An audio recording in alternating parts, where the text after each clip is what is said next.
En 1997, Anne-Elisabeth Lemoine était à Londres pour l'enterrement de Lady Diana. À l'époque jeune journaliste, elle a fait une grosse gaffe en direct. Sur le plateau de Vivement Dimanche, elle a levé le voile sur cette honte ressentie en direct. Si est un reportage qu'Anne-Elisabeth Lemoine aimerait bien oublier.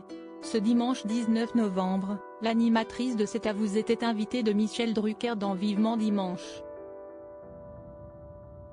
L'occasion pour elle de se confier sur sa famille, ses enfants, son émission mais aussi ses débuts dans les médias. À la radio, elle a eu l'opportunité de couvrir des événements marquants, comme la mort de François Mitterrand ou l'élection de Jacques Chirac, en 1995.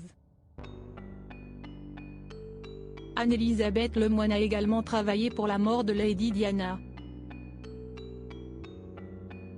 Après son terrible accident de voiture sous le pont de l'Alma à Paris, la princesse des cœurs a été honorée lors de funérailles nationales. Comme Élisabeth II, le roi Charles III ou ses fils William et Harry, Anne-Elisabeth Lemoine se trouvait alors à Londres.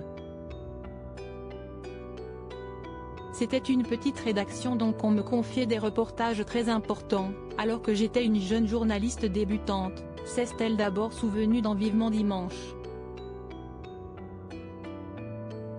Le jour de l'enterrement de Lady Diana, Anne-Elisabeth Lemoine a fait pas mal de bêtises.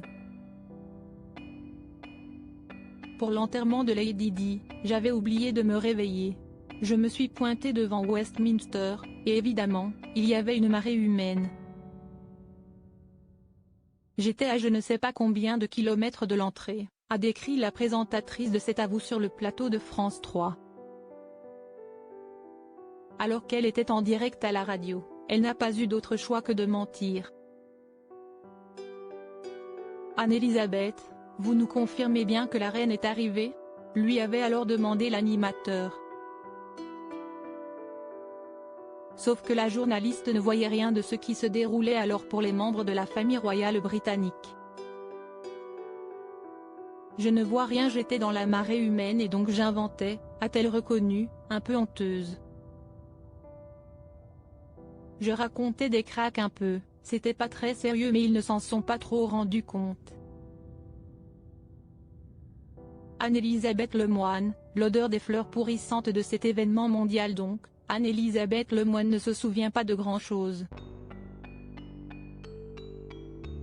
Je me rappelle l'odeur des fleurs pourrissantes et que Candle in the Wind me donnait la nausée.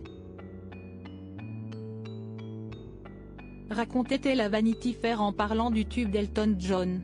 Désormais, l'animatrice de C'est à vous est devenue une figure respectée de la profession. Et son talk-show continue de passionner les téléspectateurs.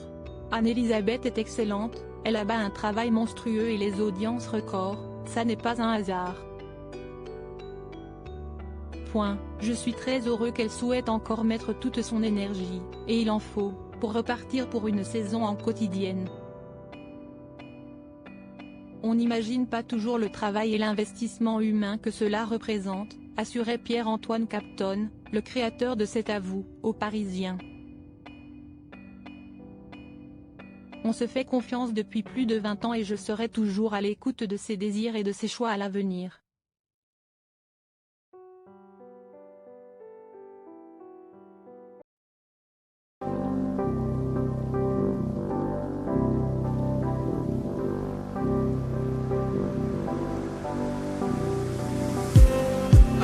Just